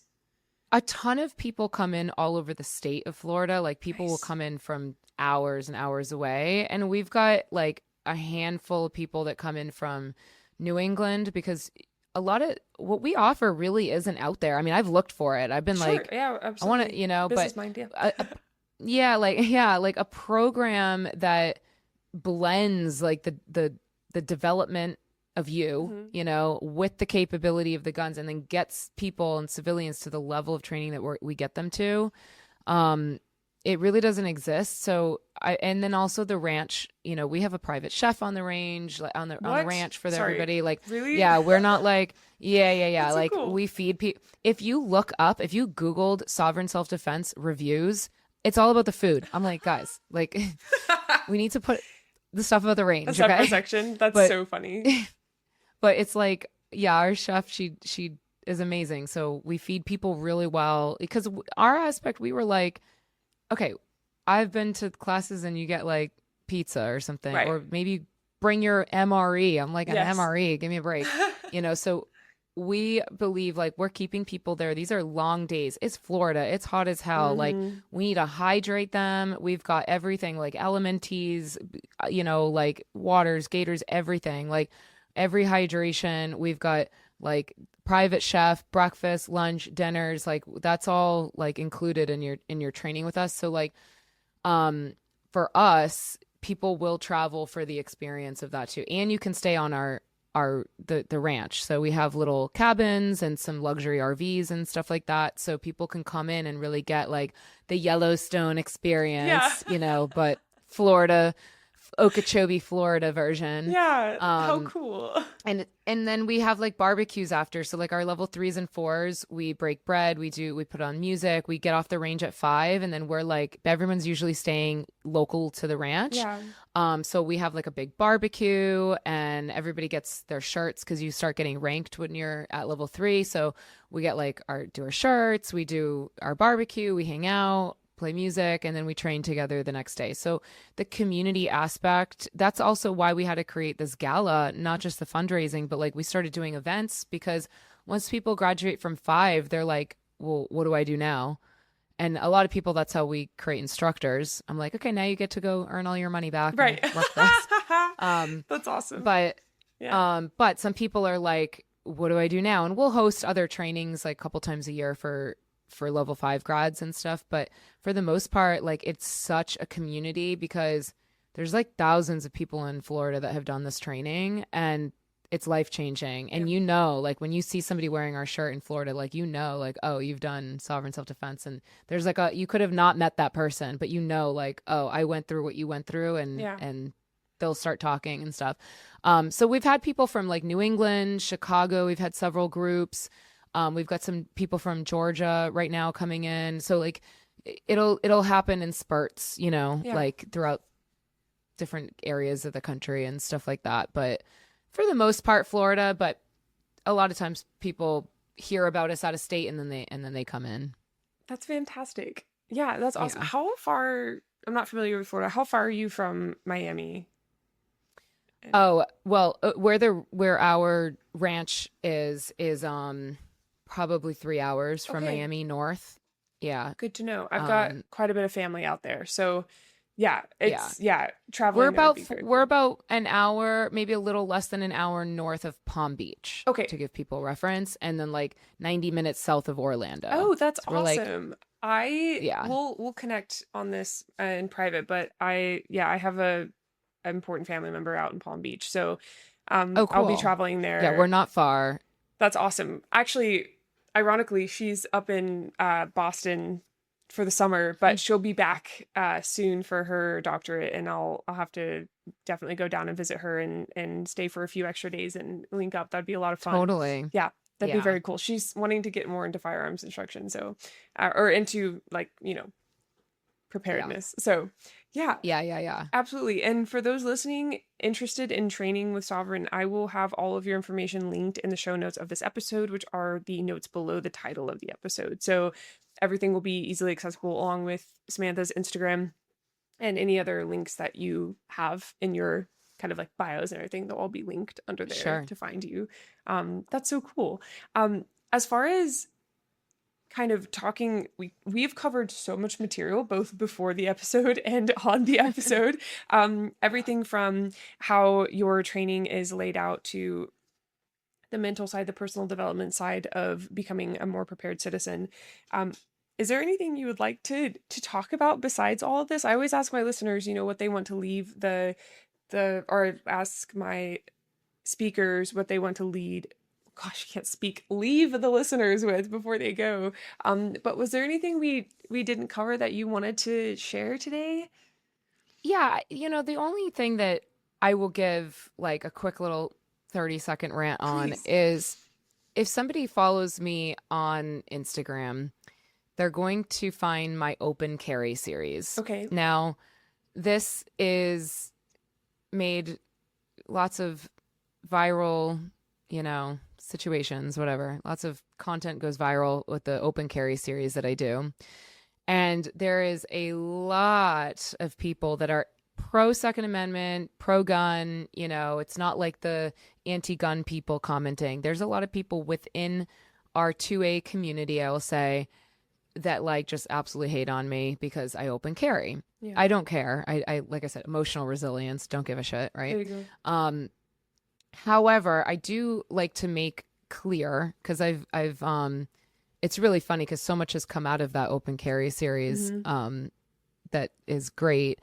But one, I have to make a few points for people that go on and follow me and say, because I think in the training aspect, we know that concealed carry is obviously the better option, from a tactical, advantage viewpoint is the element of surprise or something like that. And then people are like, how is this girl? Well, one, they don't really research me. They don't know. They just see a quick video of some blonde chick open carrying and, I'm in a very personality or whatever. And they may think like, does she even know how to shoot her gun? The reason and the purpose and how that started that I like to share is that Florida, September 25th of, I want to say 2025, changed the laws where DeSantis made it where we can open carry. We don't even need concealed carry permits or anything like that anymore in Florida.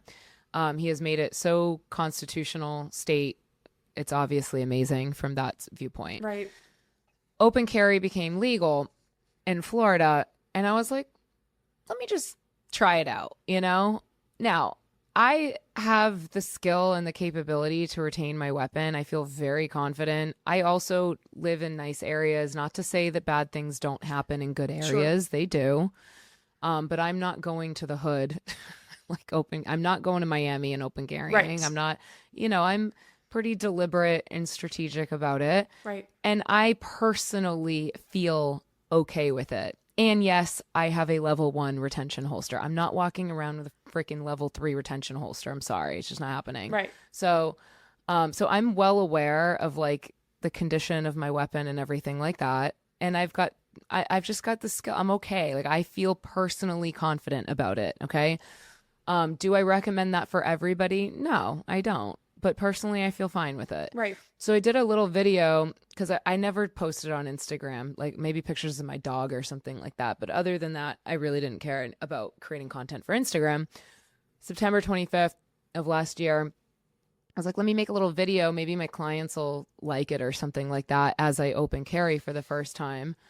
And I did the video and I posted it and I forgot about it. And then I signed on to Instagram and it like whatever got like 1 million views or something. And I was like, maybe I'll do another one. Yeah.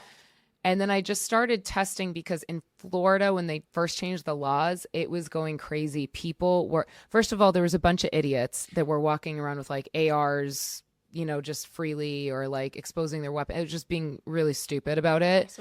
Awesome. Yeah. So that kind of ruined it for a lot. But then these stores were like, it was also very politically like heightened time. And, so I would go to like Whole Foods, and be like, hey, what are they going to do? Right.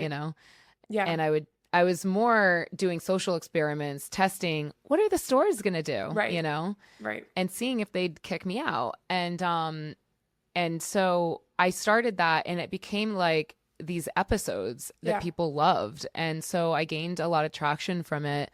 And now I'm actually not against open carrying at all. I actually, it's one, as a woman to dress, like to get dressed, it's so much easier. Like, my God. I get that. Like, you don't have to like, so it's a lot easier. I don't do it every day. I'm very deliberate about where and when I open carry. I am so much more of a proponent of concealed carry for sure. just from a firearms, instructor viewpoint for sure. Right. But, for me, the way I look at it is this, and I think you can relate to this as an instructor. There's many people that go out and they get their concealed carry. All right. Especially in Florida. Like you go out, you don't even need it anymore. But for the average person, you take the class, it's what, an hour, you pay $50 at your local range. Boom. You're a concealed carrier. Okay.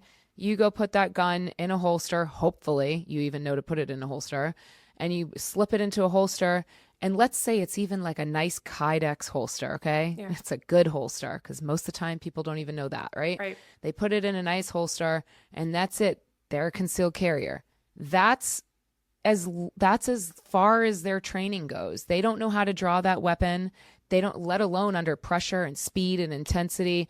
They don't have the retention. They don't have any of the capability of, skill, of hand-to-hand skill or anything like that.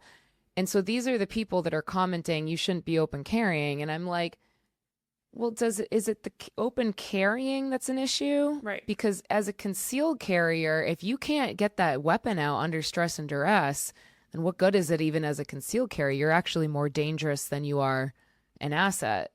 Right. So my standpoint, whether open or concealed, is how many reps do you have behind that weapon? Right.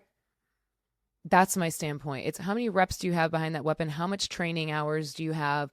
How much do you actually put your commitment into your training? And then decide whether it's open or concealed. Right. And you know what I mean? So yes. That's my viewpoint on it. And I just want to clarify that. So if anybody's like, goes to my Instagram and they're like, why is she open carrying? Because I know it's kind of against the industry standard, if you will. Sure. I think so. First of all, my phone is on D&D, but it keeps, oh, cool. It was on work, not D&D. Okay, cool. Certain messages were able to come through.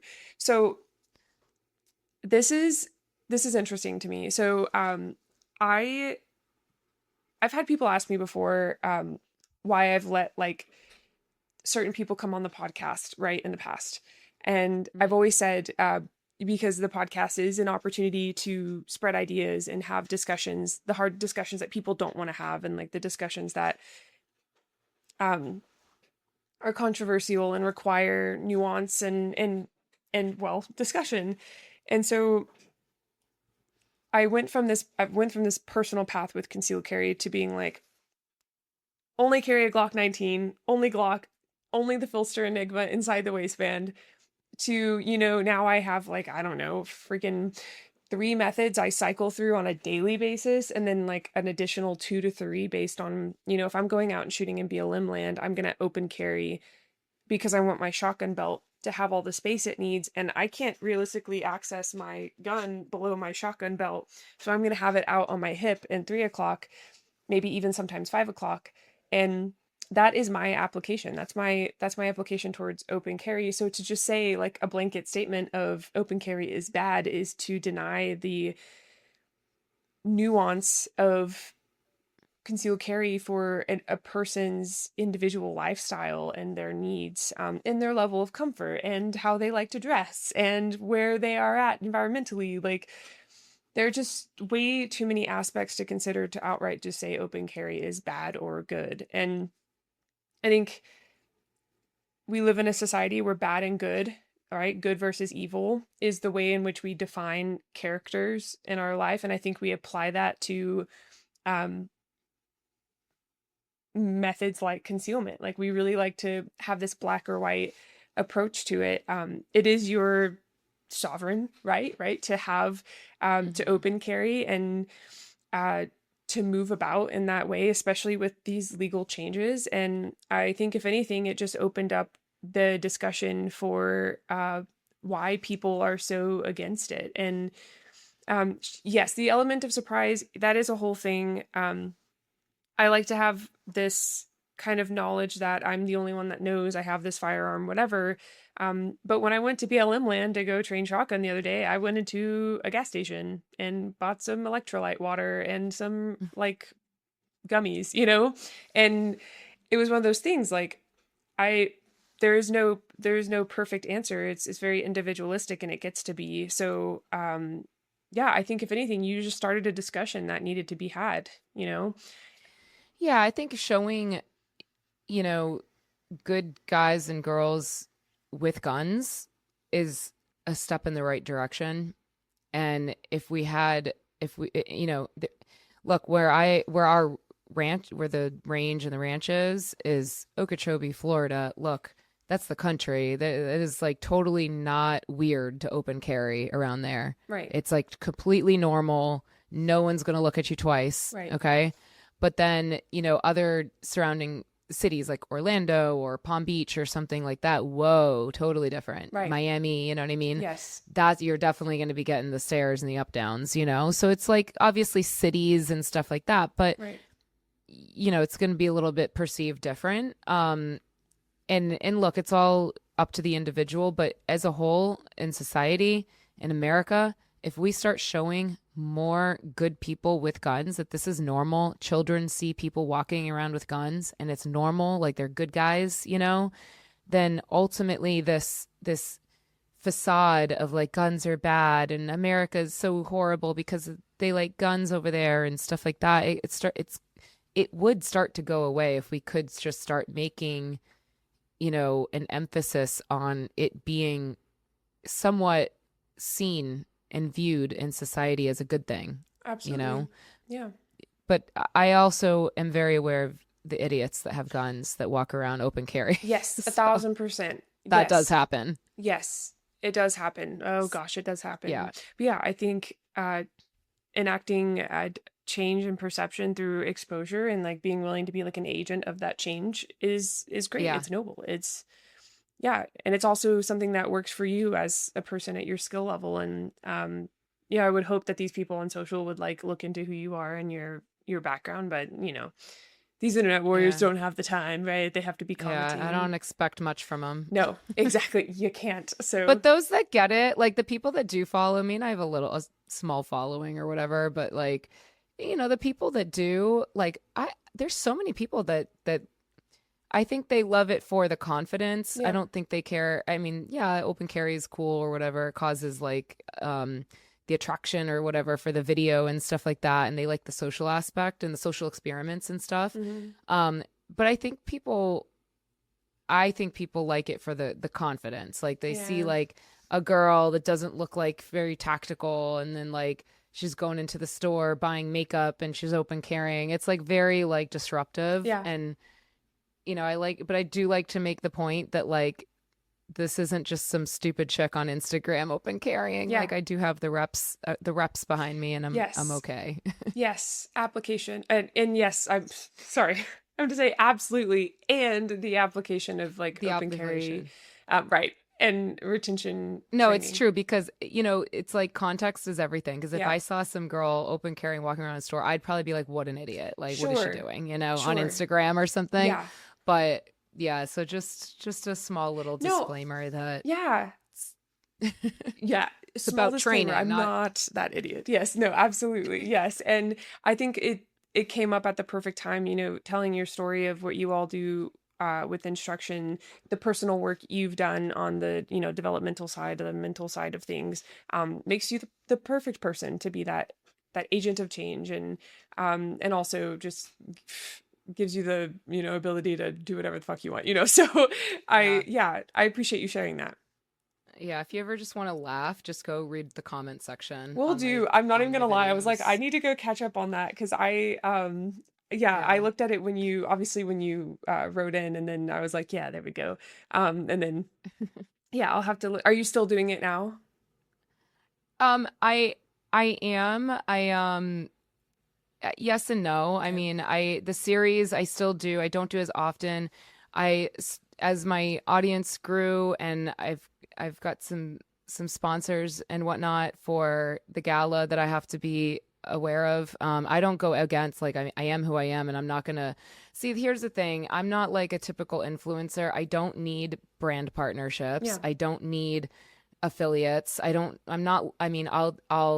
I'll align if it aligns with my values and it's a good brand and I love it and it's a win-win and it works. I will work with a company or something like that. Mm-hmm. But I have a successful business, so I'm not doing like Instagram for money, Right. So I'm singularly focused on my company and my mission, Yeah. and my Instagram just kind of happened. So Yeah.